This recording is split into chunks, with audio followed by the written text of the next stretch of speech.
Besides the widely acclaimed Michel Foucault, there was another influential Michel in the field of cultural studies. Michel de Certeau is regarded by many cultural studies scholars as a very influential figure in the cultural studies field as well as many other fields. But for this, obviously, I'll just be focusing on cultural studies. His theories and works regarding history, philosophy, psychoanalysis, and social economics made huge contributions in the field and qualified him as a reputable theorist. And although he is most known for exploring and studying many different subjects, he is most known for his findings and research in the area of psychoanalysis. Quick side note, psychoanalysis is essentially the reasoning behind why we do things as humans. If that sounds a little brief, it is because it's a little brief. It's much more complex than that, and I'm going to get into that later in the video. Michel de Certeau was born on May 17, 1925. He grew up in Chambéry, Savoy, which is a city within a department of southeastern France.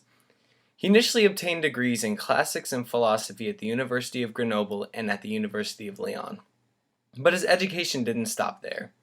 He then went on to become a Jesuit in 1950 and earned his doctorate in religious science at the University of Sorbonne in 1960.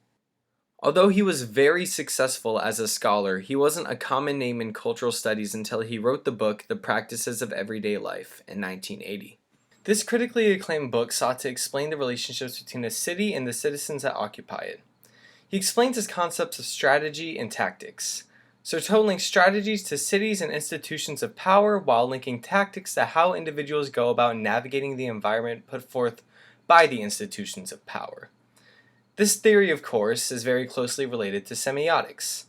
The individuals abide by the street system and public transits almost unconsciously. They are constantly receiving signals, but they aren't even putting much thought into it, which is very closely related to semiotics.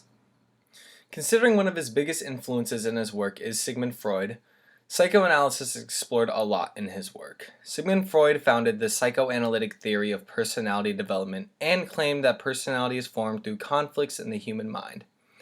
Psychoanalysis is now used in therapy and is used to solve many problems for an individual with problems. Certeau's book not only explores the concepts of strategy and tactics and the study of semiotics, but he also digs into the mind of the typical individual. This book, as well as many other of his works, help pave the path for the advancing of psychoanalysis as well as social sciences, history, and philosophy. Michel de Certeau ended up dying at the age of 60 in France. But before he died, he managed to become a big name in cultural studies and remain an influential figure in the field. He left behind him a legacy and forever changed the face of cultural studies.